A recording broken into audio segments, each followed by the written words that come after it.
Book of Heaven, Volume 13, Part 6. November 22nd, 1921. The acts done in the divine will are light.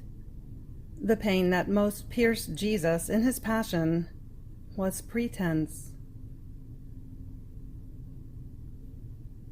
Continuing in my usual state, and keeping vigil almost all night, my thought flew very often to my prisoner Jesus, and he made himself seen in thick darkness, such that I could feel his labored breath, the touch of his person, but I could not see him. So I tried to fuse myself in his most holy will, doing my usual acts of compassion and reparation. And a ray of light, brighter than the sun, came out from within my interior, and was reflected on the face of Jesus. At that ray, his most holy face was lightened, and as daylight arose, darkness was dispelled, and I was able to embrace his knees. And he told me, "My daughter, the acts done in my will are daylight for me, and if man, with his sins, surrounds me with darkness, these acts more than solar rays defend me from darkness, surround me with light, and take me by the hand to make me known to creatures for who I am. This is why I love so much the one who lives in my will, because in my will she can give me everything. She defends me from all, and I feel like giving her everything and enclosing in her all the goods that I should give to all others. Suppose that the sun had reason, and that plants were rational, and of their own will they refused the light and the heat of the sun, and did not love to fecundate and produce fruits, and that only one plant receives the light of the sun with love, and would want to give to the sun all the fruits that the other plants do not want to produce. Would it not be fair that the sun, withdrawing its light from all the other plants, would pour all of its light and its heat upon that plant? I believe so. Now, what does not happen to the sun, because it does not have reason, can happen between the soul and myself." Having said this, he disappeared. Then afterwards he came back and added, "My daughter, the pain that most pierced me in my passion was the affectation of the Pharisees. They feigned justice, and they were the most unjust.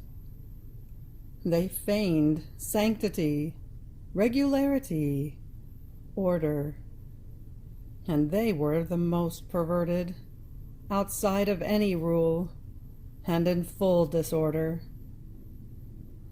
And while they pretended to honor God, they were honoring themselves, their self-interest, their own comfort.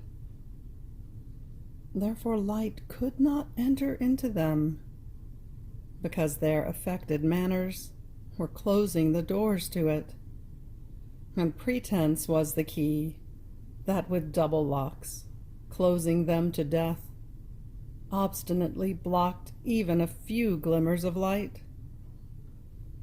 So much so that Pilate, idolatrous, found more light than the very Pharisees, because everything he did and said started not from pretense, but at most from fear. And I feel more drawn toward the most perverted sinner, not false, than to those who are good but false. Oh, how disgusted I am by one who in appearance does good, pretends to be good, prays, but inside nurses evil self-interest, and while the lips are praying, His heart is far away from me, and in the very act of doing good, he is thinking of how to satisfy his brutal passions. Moreover, a man who is false in the good that he apparently does and says is incapable of giving light to others, since he has shut the doors to it. So they act like incarnate devils, who many times attract men under the appearance of good. And these, in seeing this good, let themselves be drawn in.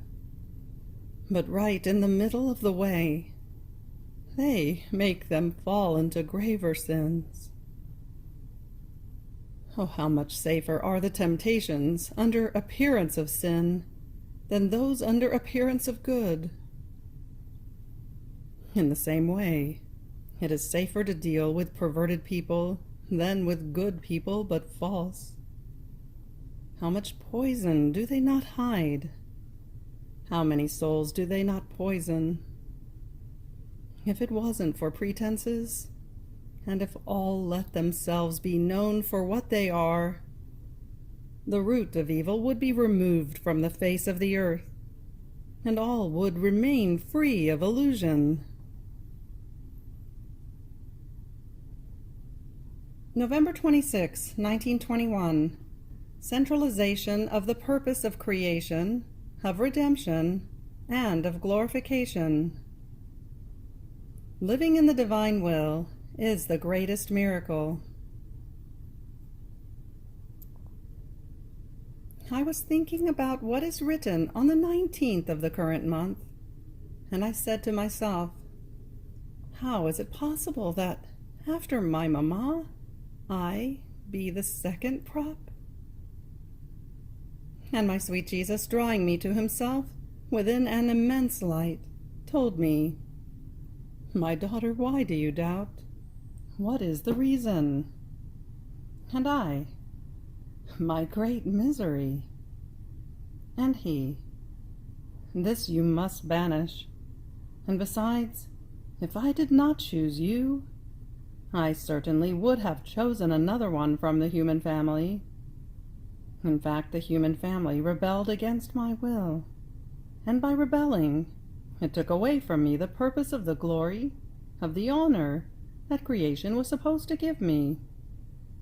Therefore, another one from the same human family, by having a continuous connection with my will, by living more with my will than with her own, embracing everything within my volition, was to rise over everything, in order to lay at the foot of my throne the glory, the honor, the love that all others have not given me. The only purpose of creation was that all would fulfill my will, not that man would do great things. Rather, I look at those as a trifle, and with contempt, if they are not fruits of my will. And this is why many works, at their very peak, turned to ruin, because the life of my will was not in them. So, having broken his will from mine, man destroyed the best for me, the purpose for which I had created him. He ruined himself completely, and denied me all the rights that he owed to me as creator. But my works carry the mark of eternity, and my infinite wisdom and my eternal love could not leave the work of creation without its effects and the rights that were due to me. Here is the reason for redemption. With so many pains, I wanted to expiate all the sins of man, and by never doing my own will, but always that of the divinity, even in the littlest things, such as breathing, looking, speaking, and so forth, my humanity would not move, nor would it have life, if it was not animated by the will of my Father. I would have contented myself with dying 1,000 times, rather than take one breath without his will. With this, I tied again the human will with the divine, and in my person alone, I, being true man and true God, I returned to my Father all the glory and the rights that befitted him. But my will and my love do not want to be alone in my works. They want to make other images similar to me. After my humanity had restored the purpose of creation, I saw, because of the ingratitude of man, the purpose of redemption in danger, and going almost to ruin for many. Therefore, so that redemption might bring me complete glory and give me all the rights that were due to me, I took another creature from the human family. That was my mamma, faithful copy of my life, in whom my will was preserved as whole, and I centralized in her all the fruits of redemption. So I placed the purpose of creation and redemption in safety. And if no one had taken advantage of redemption, my mamma would give me herself everything that the creatures would not give me. Now I come to you. I was true man and true God. My dear mamma was innocent and holy, and our love pushed us even further. We wanted another creature who, conceived like all the other children of men, would take the third place at my side. I was not satisfied with the fact that only myself and my mamma were unbroken with the divine will. We wanted other children who, in the name of all, living in full accord with our will, would give us divine glory and love for all. Therefore I called you Ab Eterno, meaning from eternity, when nothing yet existed down here. And just as I longed for my dear mamma, delighting in her, caressing her, and pouring upon her in torrents all the goods of the divinity, so I longed for you. I caressed you, and the torrents that poured upon my mamma inundated you, for as much as you were capable of containing. And they prepared you, they anticipated you, and embellishing you, they gave you the grace that my will be whole in you, and that not yours, but mine, would animate even your littlest acts. In each act of yours flowed my life, my will, and all my love. What contentment! How many joys did I not feel! This is why I call you second prop after my mamma. Not upon you did I lean, because you were nothing, and lean I could not, but upon my will, that you were to contain. My will is life, and whoever possesses it possesses life, and is able to sustain the author of life itself. So just as I centralized in me the purpose of creation, and in my mamma I centralized the fruits of redemption, in you I centralized the purpose of the glory as if my will were whole in everyone, and from you shall come the group of the other creatures. The generations shall not pass away if I do not obtain the intent. And I, stupefied, said, My love, is it possible that your will is whole in me, and that in all my life there has been no break between your will and mine? It seems to me that you are making fun of me. And Jesus, with a tone even sweeter, No, I am not making fun of you. It is really true that there has been no break, an injury at the most sometimes. And my love, like strong cement, has repaired these injuries, and has rendered the integrity stronger. I have guarded each one of your acts, and immediately I would make my will flow as if to its place of honor. I knew that many graces were needed, having to operate the greatest miracle that exists in the world, that is the continued living in my will. The soul must absorb the whole of a God into her act, to give him back again as whole as she absorbed him, and then absorb him again. Therefore, it surpasses even the miracle of the Eucharist. The accidents, meaning the bread and the wine, the accidents have no reason, nor a will, nor desires that might oppose my sacramental life. So the host contributes nothing. All the work is mine. If I want it, I do it. On the other hand, in order to make the miracle of the living in my will happen, I have to bend a reason, a human will, a desire, a love that is purely free. And how much does this not take? Therefore, there are plenty of souls who receive communion and take part in the miracle of the Eucharist because they sacrifice less. But having to sacrifice more in order to let the miracle that my will may have life in them happen, very few are those who dispose themselves. November 28th, 1921. The Sea of the Divine Will and the Little Boat of Light. Continuing in my usual state, I found myself in an immense sea of light. One could see neither where it ended nor where it began.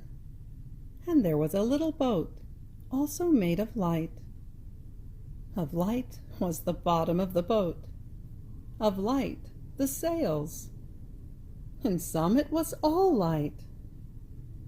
However, the different things that are needed to form the boat could be distinguished by the diversity of the light, one brighter than another.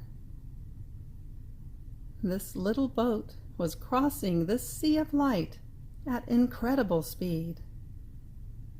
I remained enchanted, more so in seeing that now it would get lost in the sea and could no longer be seen. Now it would come out, and while it was far away, plunging itself into the sea, it would find itself at the same point from which it had come out. My always lovable Jesus amused himself very much in watching this little boat, and calling to me, told me, "My daughter, the sea that you see is my will. My will is light, and no one can cross this sea but the one who wants to live of light. The boat that you see crossing this sea with so much grace is the soul who lives in my will. With the continuous living in my volition, it has breathed the air of my will, and my will has emptied it of the wood, of the sails, of the anchor, of the mast, and has converted it completely into light. So, as the soul keeps doing her acts in my will, she empties herself of herself and fills herself with light.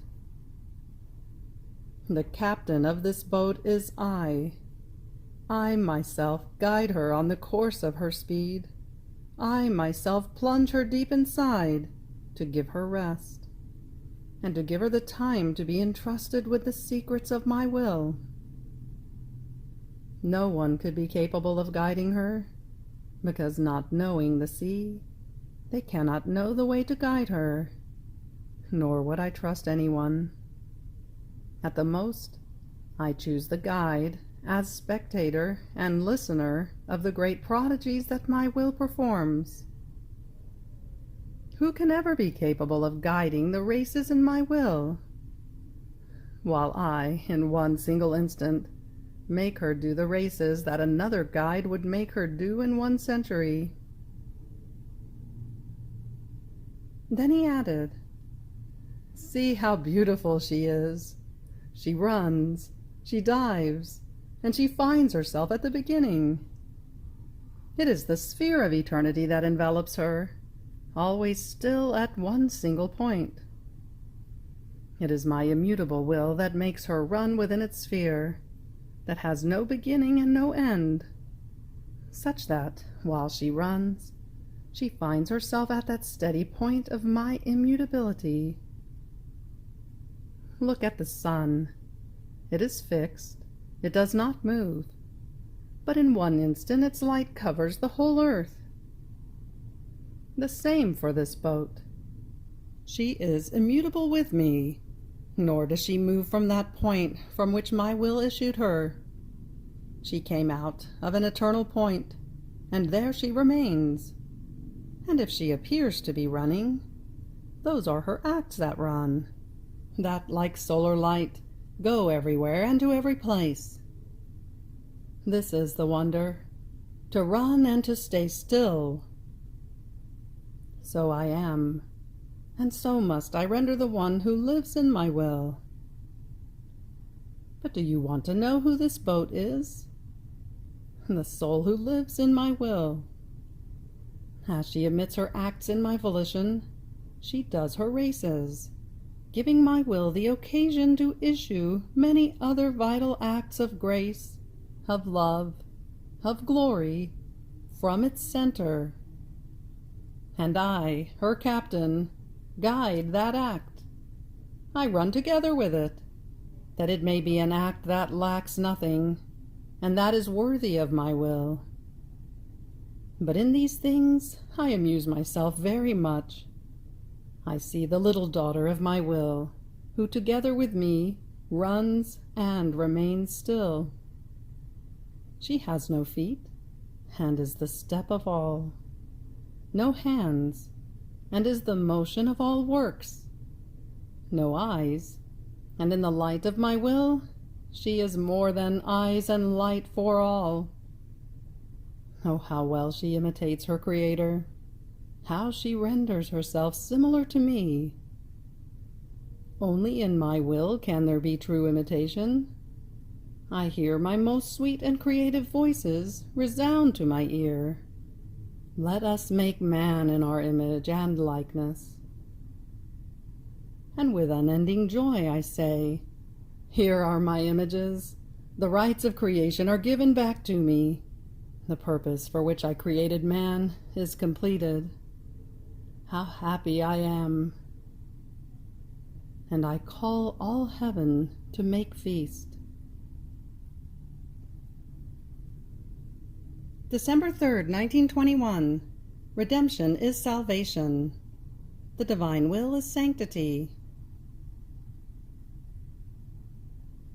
I was feeling all doubtful and annihilated about all that my Jesus says of his divine will, and I thought to myself, how is it possible that he let so many centuries pass without making known these prodigies of the divine will, and that he did not choose among so many saints one who would give rise to this sanctity fully divine? Yet there were the apostles and many other great saints who made the whole world stunned. Now, as I was thinking of this, not giving me time and interrupting my thought, he came and told me, "The little daughter of my will does not want to convince herself. Why do you still doubt?" "Because I see myself bad, and the more you say, the more annihilated I feel." And Jesus, "And this is what I want, your annihilation. And the more I speak to you about my will, since my word is creative, it creates my will in yours, and yours, before the power of mine, remains annihilated and lost. Here is the reason for your annihilation.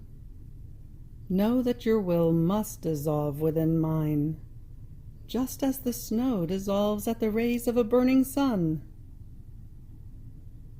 Now you must know that the greater is the work I want to do, the more preparations are needed. How many prophecies, how many preparations, how many centuries did not precede my redemption? How many symbols and figures did not anticipate the conception of my celestial Mamma? Then, after redemption was accomplished, I had to strengthen man in the goods of redemption. And for this I chose the apostles as the strengtheners of the fruits of redemption, in which, with the sacraments, they were to seek after the lost man and lead him to safety. So redemption is salvation. It is to save man from any precipice. This is why I told you another time that making the soul live in my will is greater than redemption itself, because being saved by living a life in the middle, now falling and now standing up, is not so difficult after all. And this was impetrated by my redemption, because I wanted to save man at any cost. And this I entrusted to my apostles, as depositories of the fruits of redemption. So having yet to do the lesser, I left out the greater then, reserving other times for the fulfillment of my high designs. Now the living in my will is not only salvation, but is sanctity, that must rise over all other sanctities, and that must carry the mark of the sanctity of its Creator. Therefore minor sanctities were to come first, as cortege, bearers, messengers, preparations for this sanctity fully divine. And just as in redemption I chose my incomparable Mamma as link of connection with me, from which were to descend all the fruits of redemption, so I chose you as link of connection from which the sanctity of living in my will was to have its beginning, and having come out of my will to bring me the complete glory of the purpose for which man was created, it was to return along the same step of my will, in order to return to its Creator. What is your wonderment, then? These are things established ab eterno, meaning from eternity, and no one shall be able to move them. And since the thing is great, it is to establish my kingdom in the soul also on earth. I have acted like a king when he must take possession of a kingdom. He does not go there first, but first he has his royal palace prepared. Then he sends his soldiers to prepare the kingdom and to dispose the peoples to his subjection. Then follow the guards of honor, the ministers, and the last one is the king. This is decorous for a king. So I have done. I had my royal palace prepared, that is the church. The soldiers have been the saints, to make me known to the peoples. Then came the saints, who have sowed miracles, as the most intimate ministers. Now, I myself come to reign as king. Therefore I had to choose a soul in whom to make my first dwelling, and to found this kingdom of my will. So let me reign, and give me full freedom. December 5th, 1921. One who does not accept the gifts of God is ungrateful. Doubts and difficulties. After I wrote what is said above, I felt all concerned and more than ever annihilated. And as I had begun to pray, my always lovable Jesus came, and pressing me tightly to his heart, told me, "Daughter of my will, Why do you not want to recognize the gifts that your Jesus wants to give you? This is a highest ingratitude. Imagine a king surrounded by his faithful ministers, and a poor boy, barefooted, ragged, who, taken by love of seeing the king, goes up to the royal palace, and making himself smaller than he is, looks at the king from behind the ministers, and then lowers himself for fear of being discovered. The king notices this, and while the boy is there huddled behind the ministers, he calls him and takes him aside.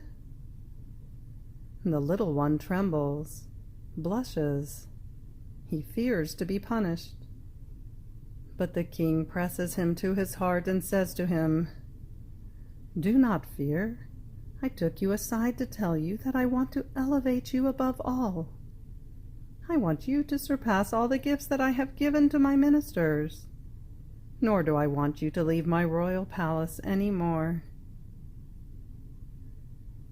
If the boy is good, he shall accept with love the proposal of the king. He shall tell everyone how good the king is. He shall tell the ministers, calling everyone to thank the king.